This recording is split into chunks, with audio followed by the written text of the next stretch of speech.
Hello everyone, welcome back to my channel Urdu दरसगाह। I hope आप लोग ठीक होंगे। मैं डॉक्टर गुलनाज फातिमा। इस वीडियो में मैं आपको बताऊंगी मजमून नवेसी किसको कहते हैं और मजमून लिखते वक्त किन किन चीज़ों का ध्यान रखना चाहिए। तो आइए बिना देर किए वीडियो शुरू करते हैं। किसी मौजू को जहन में रखकर यानी किसी भी टॉपिक को जहन में रखकर यानी जिस पे हमें मजमून लिखना है वो कोई भी टॉपिक हो सकता है, उसको जहन में रखकर उसके मुतालिक उसके रिलेटेड अपने ख्यालात को आसान, खूबसूरत, मुनासिब अल्फाज में इस तरह तसलसल के साथ बयान करना यानी उसका रब्त एक दूसरे से होना चाहिए कि पढ़ने वाला उसको बखूबी समझ जाए। यानी मजमून इस तरह लिखा जाना चाहिए कि पढ़ने वाला उसको एकदम समझ जाए, तो वो क्या कहलाता है? मजमून नवेसी कहलाता है। मजमून नवेसी में यानी ऐसे राइटिंग में महारत हासिल करने के लिए चंद खास बातों को जहन में रखना जरूरी है। ऐसे राइटिंग में महारत एक्सपर्ट होने के लिए इन तमाम बातों को जहन में रखना बहुत ही ज्यादा जरूरी है। नंबर 1, मजमून लिखने से पहले इस मौजू के तमाम अहम पहलुओं का एक खाका जहन में बना लिया जाए। यानी जिस टॉपिक पर हम मजमून लिख रहे हैं उसका खाका जहन में बना लिया जाए। खाका किसको कहते हैं? यानी किसी भी चीज के बारे में एक नक्शा बना लेना।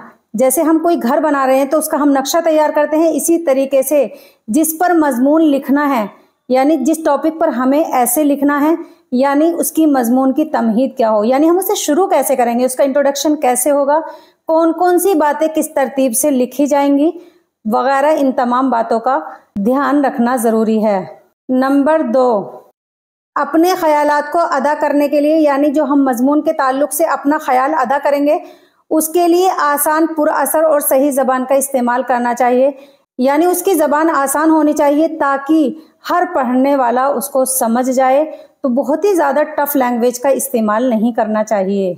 नंबर 3, तहरीर में उलझाव, अल्फाज की तकरार और गैर ज़रूरी बातों से परहेज करना चाहिए। तहरीर में उलझाव, अल्फाज की तकरार यानी तहरीर में कोई उलझाव नहीं होना चाहिए। अल्फाज की तकरार यानी बार बार जो वर्ड्स आते हैं हम रिपीट करते रहते हैं एक वर्ड को, उसकी तकरार होती रहती है, तो वो भी एक मजमून में नहीं होने चाहिए। और गैर ज़रूरी बातों से परहेज करना चाहिए। इससे क्या मुराद है?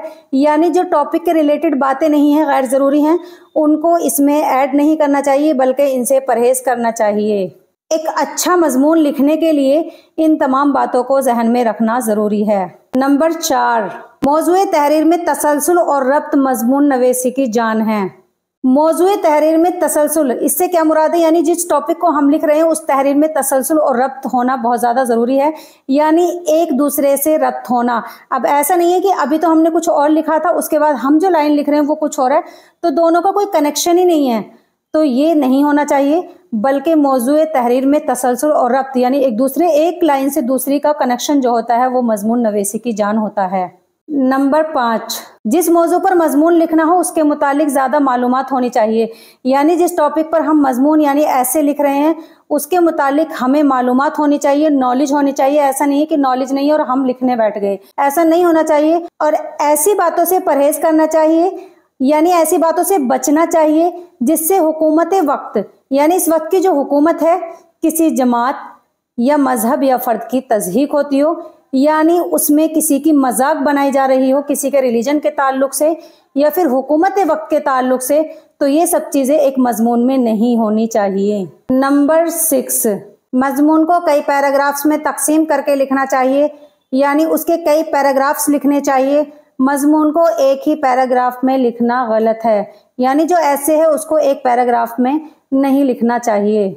नंबर 7, पूरे मजमून को लिख लेने के बाद यानी जब हमारा ऐसे कंप्लीट हो जाए तो उसे एक बार ज़रूर दोहरा लेना चाहिए, यानी उसे एक बार पढ़ लेना चाहिए ताकि हमें अपनी गलती पता चल जाए कि उसमें कोई गलती तो नहीं हो गई है।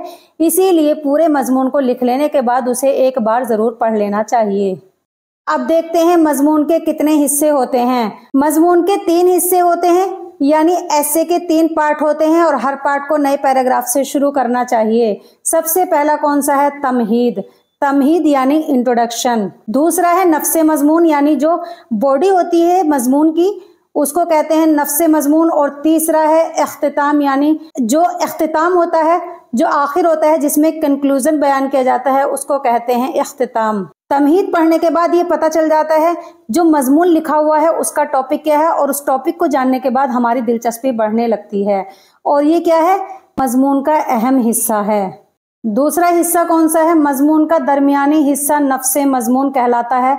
यानी पहला क्या होगा, इंट्रोडक्शन, तमहीद, उसके बीच में क्या होता है, जो मेन मौजू होता है उसको लिखा जाता है, जिसमें मौजू के मुतालिक तफसील से जिक्र किया जाता है। यानी जिस मौजू पर हम लिख रहे हैं मजमून को, उसके ताल्लुक से तफसील से जिक्र किया जाता है। चूंकि ये हिस्सा तवील होता है, यानी लंबा होता है, बड़ा होता है, इसीलिए उसको कई पैराग्राफों में तकसीम करके लिखना चाहिए। ऐसा नहीं है कि एक ही पैराग्राफ में बीच का सारा हिस्सा लिख दिया, बल्कि उसको डिवाइड करना चाहिए अलग अलग पैराग्राफ्स में। तीसरा हिस्सा कौन सा है, मजमून का आखिरी हिस्सा। मजमून का आखिरी हिस्सा क्या कहलाता है, इख्तिताम कहलाता है। इसमें मजमून निगार को अपने ख्यालात का निचोड़ पूरा सर अंदाज में लिखना चाहिए। यानी जो मजमून निगार है, जिसने मजमून लिखा है, उसको अपने ख्यालात का निचोड़ भी लिखना चाहिए। इस अंदाज में लिखना चाहिए ताकि पढ़ने वाला मुतासिर हो जाए, इम्प्रेस हो जाए, और आसानी के साथ मजमून के मौजू पर, यानी जो आपका मजमून पढ़ेंगे उनको भी इस टॉपिक पर अपनी राय कायम करने का मौका मिलेगा, या फिर उससे कोई रिजल्ट निकालेंगे, नतीजा अख्ज़ कर सके, यानी कोई रिजल्ट निकाल सकें। मुझे उम्मीद है आज की इस वीडियो में मजमून नवेसी किसको कहते हैं और किन किन बातों का ध्यान रखना चाहिए, ये तमाम बातें आप लोगों को अच्छे से समझ में आ गई होगी। अगर आप लोगों को हमारी इन तमाम वीडियोस से थोड़ा सा भी फायदा हो रहा हो तो आप लोग हमारे इस चैनल को सब्सक्राइब करें और अपना फीडबैक याद से जरूर दें। मुझे आप लोगों के फीडबैक का इंतजार रहता है। नेक्स्ट वीडियो में मज़ामीन कितने तरह के होते हैं, इस पर एक वीडियो लेकर हाजिर होंगी। तब तक आप लोग अपना ख्याल रखें, खुश रहें। अल्लाह हाफिज।